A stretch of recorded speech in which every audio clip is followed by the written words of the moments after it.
শুভেন্দু দাদা তোর পায়ে পড়ি রে, আমার অ্যাকাউন্টে অন্নপূর্ণা টাকাটা ঢুকিয়ে দে, আমার অ্যাকাউন্টে অন্নপূর্ণা টাকা ঢুকিয়ে দে, নয়তো গুলি করে দে। তুই তো দাদা আছিস বড় সুখে, গরিবগুলা টাকা না পেয়ে মরছে ধুকে ধুকে। শুভেন্দু দাদা তোর পায়ে পড়ি, হয় অ্যাকাউন্টে টাকা দে, না হলে গুলি করে মেরে দে। অর্থাৎ মানুষ এখন প্রতিবাদ দেখাতে শুরু করেছেন। অন্নপূর্ণা যোজনাকে নিয়ে অনেকের মধ্যে বিভিন্ন রকম কোয়েশ্চেন রয়েছে, আর একাধিক ব্যক্তি আমাকে আমার ভিডিওর মধ্যে জিজ্ঞেস করছেন যে দিদি অন্নপূর্ণাকে নিয়ে আপডেট দিন। জিজ্ঞেস করবেন নাই বা কেন? গভর্নমেন্টের স্কিম কি চলছে, কি ব্যাপার, এত কনফিউশন রয়েছে। মানুষ জানতে চায় যে ভাই ক্রাইটেরিয়াটা কি, কে পাবে কে পাবে না, কোন মহিলা পাওয়ার ক্রাইটেরিয়াতে পড়বে, সেটা যদি গভর্নমেন্ট একটু ক্লিয়ারলি বলে দেয় তাহলে সুবিধা হয়। সরকার বলছে, কিন্তু আমার মনে হয় বললেও সেটা গুছিয়ে না বলার জন্য এত প্রবলেম হচ্ছে। আমি আশা করবো যে আজকের ভিডিওতে একটু ডিটেলসে আমি অন্নপূর্ণা যোজনাকে নিয়ে আপনাদের সামনে বিষয়টা তুলে ধরবো। কিন্তু অত্যন্ত দুঃখের সাথে আমি জানাই যে আমার ভিডিওতে আমি প্রায় 98% কমেন্ট এরকম পাচ্ছি যে দিদি অন্নপূর্ণা যোজনার টাকা আমি কবে পাবো। 2% মহিলা বলছেন যে চাকরি রিক্রুটমেন্ট কবে হবে, বা 30% উমেন রিজার্ভেশনের কথা যেটা বলা হচ্ছিল চাকরি ক্ষেত্রে, সেটা ইমপ্লিমেন্ট কবে হবে, বা সেটা কোনো গ্যাজেট আসছে রিলিজ হচ্ছে কিনা, নোটিফিকেশন জারি হচ্ছে কিনা, বিভিন্ন ইনকোয়ারিজ রয়েছে। কিন্তু কোয়েশ্চেনটা হচ্ছে এটা যে দেখুন গভর্নমেন্টের একটা পলিসি আর মানুষকে কিভাবে ভাতার ওপর এতটা ডিপেন্ডেন্ট করে দিল যে তারা এখন বিভিন্ন সোশ্যাল মিডিয়ার মাধ্যমে বলছে যে মমতা ব্যানার্জি ঠিকই তো ছিলেন, 1,500 তো দিতেন, কেন আমি ফালতু এই ঝামেলাতে পড়লাম। অর্থাৎ যত করাপশন রয়েছে সেই করাপশন সাইডে ইম্পর্টেন্ট হয়ে গেল লক্ষ্মী ভাণ্ডার আর অন্নপূর্ণা যোজনা। হসপিটালের বেডে বেড়াল শুয়ে থাকতে পারে, অপরিচ্ছন্ন থাকতে পারে, বমি থাকতে পারে, তার পাশে পেশেন্ট পড়ে থাকতে পারে, পুলিশ থানাগুলো দিনের পর দিন বড়লোক হয়ে যেতে পারে, চোখের সামনে ট্রাক থেকে বা লরি থেকে ওভারলোডের জন্য টাকা নিতে পারেন, রাস্তাঘাট ভাঙা থাকতে পারে, ঠিক আছে না, 1,500 টাকা তো ঢুকতো। তো এই যে কম্প্রোমাইজ জায়গাটা মানুষের 1,500 মধ্যে হয়ে যাচ্ছে, এটা খুব দুঃখজনক ব্যাপার। আর এটা কোথাও না কোথাও দায় কিন্তু সাধারণ মানুষ নয়, এটা একটা অভ্যাস তৈরি করে দেওয়া। আর এনারা পুরোপুরি একটা গভর্নমেন্ট পলিসি আর সিস্টেমের শিকার, যে এরমভাবে টাকা দিয়ে সমস্ত কিছু কম্প্রোমাইজ করা যায়। দেখুন যখন আমি গভর্নমেন্টকে ক্রিটিসাইজ করবো তখন সাধারণ মানুষের টুকটাক বিষয়গুলো আমি আপনাদের সামনে তুলে ধরলাম, এটাই বাস্তব। এইবার আমি চলে আসি সরকারের। সরকার তো বলেছিল পরিবর্তনের আগে, এটা তো অস্বীকার করার জায়গা নেই যে অন্নপূর্ণা যোজনা একটা বড় ফ্যাক্টর ছিল সরকার পরিবর্তনের। 1,500-এর জায়গায় মহিলাদেরকে 3,000 টাকা দেওয়া হবে, আর হবেই। তাহলে সেই জায়গায় দাঁড়িয়ে যখন সরকার পরিবর্তন হলো, আমি কোথাও না কোথাও মনে করি সরকারের অন্যান্য গভর্নমেন্ট স্কিমের দিকে ফোকাস করা, পরে হলেও চলতো, একটু ডিলে হলেও চলতো, প্রথমেই যদি সামনের এই যে 3 মাস কেটে গেল, এই 3 মাস যদি মানে একদম 100% টাইম দিয়ে অন্নপূর্ণা যোজনার পুরো ডিটেলস, ক্রাইটেরিয়া, কে পাবে না পাবে, কিভাবে পাবে, কি করে দেবো, কি ভেরিফিকেশন, এটা যদি পুরো এই প্রথমটুকু টাইম দেওয়া হতো তাহলে এত কিন্তু কনফিউশন মানুষের মধ্যে আসতো না। এবার বলবেন সরকার ক্ল্যারিফাই করছে না, সরকার ক্ল্যারিফাই করেছে, আবারও করেছে যে আগস্ট মাসে যে টাকাটি ঢোকেনি সেটা 15 তারিখের পর রিলিজ করা হবে। সরকার বিভিন্নভাবে বোঝানোর চেষ্টা করেছেন যে কি কি প্রবলেম রয়েছে। এক প্রবলেম হচ্ছে যে এটা একটা প্রবলেম, আমি পাইনি, পাশের ব্যক্তি পেয়েছে। আপনি জানেন যে আপনি যতটা যোগ্য পাশের ব্যক্তি না পেলেও চলতো। এমনকি অনেকে তো এরকম বলছেন যে আরে আশাকর্মীর পাওয়ার কথা ছিল না, সে তারাও পেয়েছে। তার মানে এখান থেকে পরিষ্কার বোঝা যাচ্ছে যে বেনিফিশিয়ারি যারা এলিজেবল নয় তারাও পেয়েছে। এখান থেকে পরিষ্কার এটা ক্লিয়ার হয়ে যাচ্ছে। তো সেই জায়গায় দাঁড়িয়ে এই প্রবলেম হচ্ছে কেন? এই কারণেই হচ্ছে কারণ শুভেন্দু অধিকারী রিসেন্ট এনসিপিআইতে যারা জয়েন করেছে না, তৃণমূল কংগ্রেসের এমপি, তাদের সাথে এই অন্নপূর্ণা যোজনাকে নিয়েই আলোচনা করেছেন, প্রথম দিকে নয় শেষের দিকে।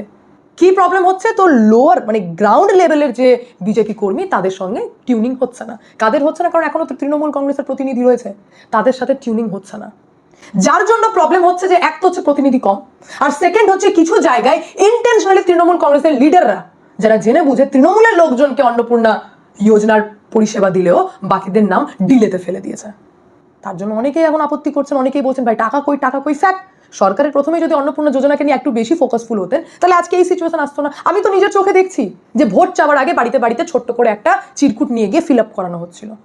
তাহলে সেটা কি ছিল? সেটা কি লোক দেখানি ছিল? তারপর কি করা হলো? বললো না, বাড়িতে বাড়িতে গিয়ে এবার ফর্ম ফিল আপ করতে হবে। এসডিওর কাছে বিভিন্ন ফর্ম চলে এলো, বাড়িতে বাড়িতে গিয়ে ফিল আপ করো। এটাতে কি করা হলো? 12 পাতার ফর্ম দেওয়া হবে। এটা এসআইআর এর মতো ইন্ডিভিজুয়াল পার্সনের ডিটেলস না, একটা ফর্মে গোটা পরিবারের ডিটেলস রয়েছে। চলো ভাই, মানুষ সেটাও মেনে নিল, সেটাও ফিল আপ করে জমা দিল। নেক্সট কি বলা হলো? এইবার দুয়ারে দুয়ারে ক্যাম্প করা হবে। ক্যাম্পটা খুব তাড়াহুড়োর মধ্যে করা হলো, ফটাফট করে দেওয়া হলো, এবং বলা হলো এইবার অন্নপূর্ণা পাবে। তারপর কি হলো? এবার অনলাইন পোর্টাল চলে এলো। তাহলে মনে হচ্ছে না যে সরকারের সিস্টেমেটিক একটু প্রবলেম হচ্ছে, একটু তাড়াহুড়ো হয়ে গেল, ঠিকঠাক অর্গানাইজড হলো না, মানুষ কনফিউজ হয়ে গেল। এইবার মানুষ বলতে লেগেছে যে ভাই ধাপাড়িগিরি করার কি দরকার ছিল সরকারের? বললেই হতো দেবো না। এত নাটকের তো দরকার নেই, কারণ ঘাম ফেলে গরমের মধ্যে লাইনে দাঁড়িয়ে একটা মানে বিভৎস ব্যাপার, এটা তো ফ্যাক্ট, এটা অস্বীকার করার জায়গা নেই। এইবার চলে আসি আমি যে অন্নপূর্ণা যোজনাতে কি আপডেট রয়েছে।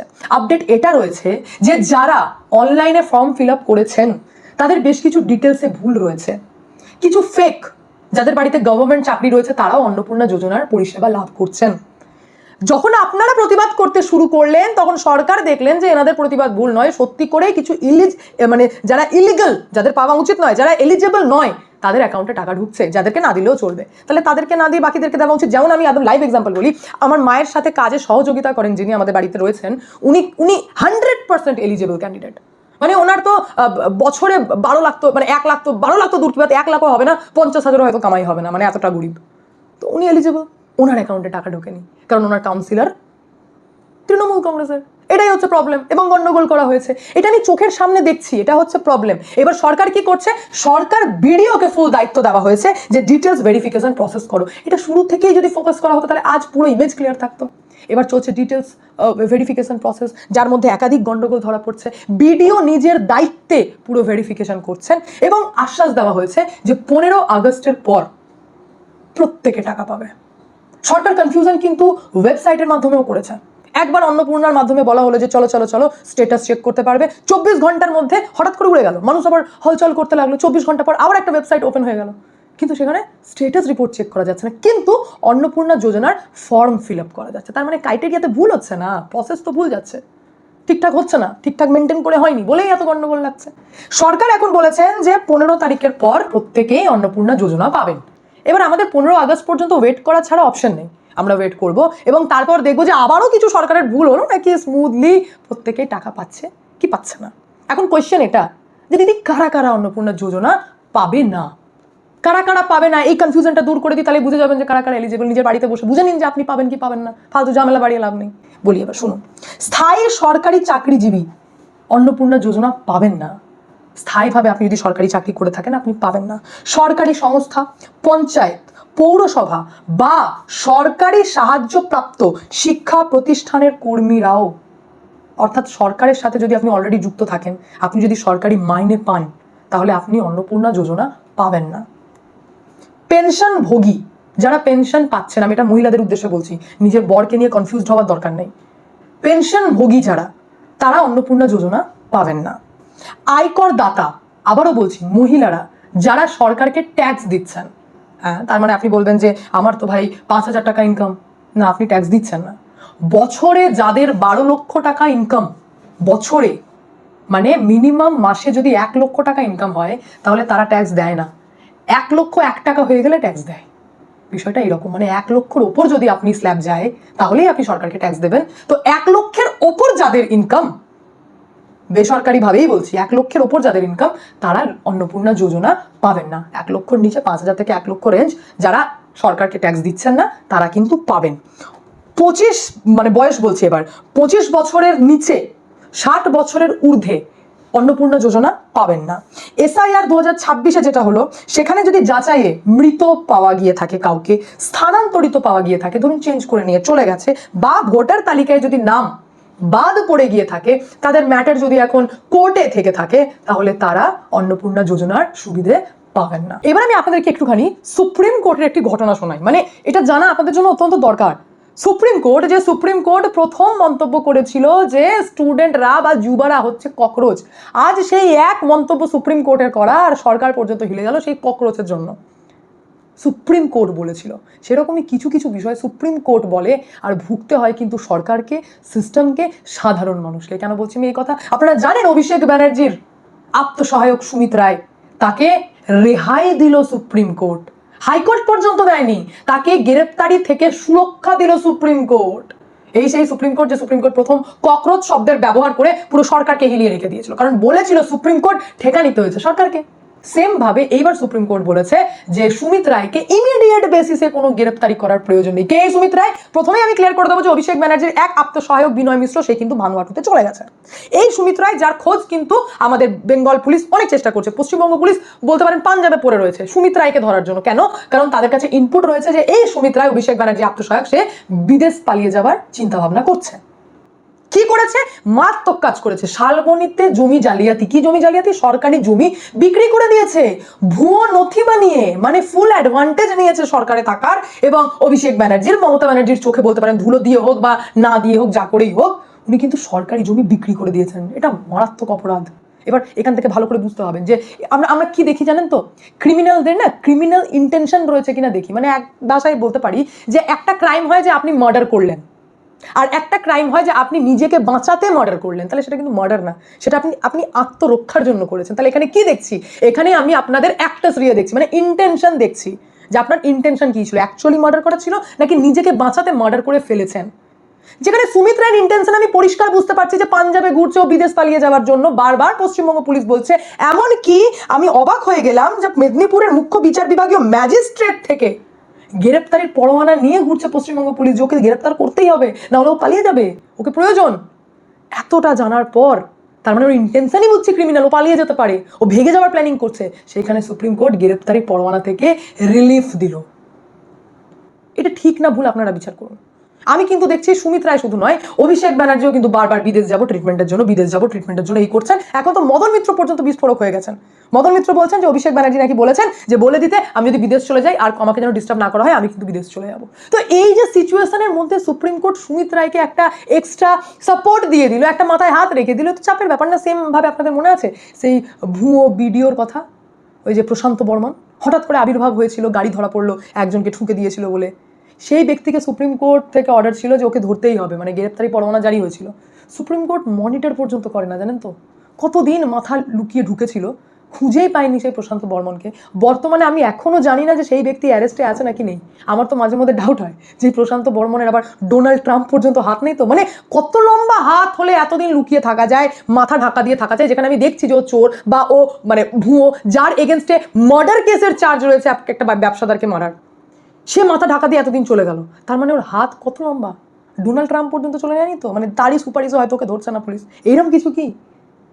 তাহলে বিচার ব্যবস্থা যখন অ্যাকাউন্টেবিলিটি নেবে না, ককরোচ বলার পর অ্যাকাউন্টেবিলিটি বিচার ব্যবস্থা নেয়নি।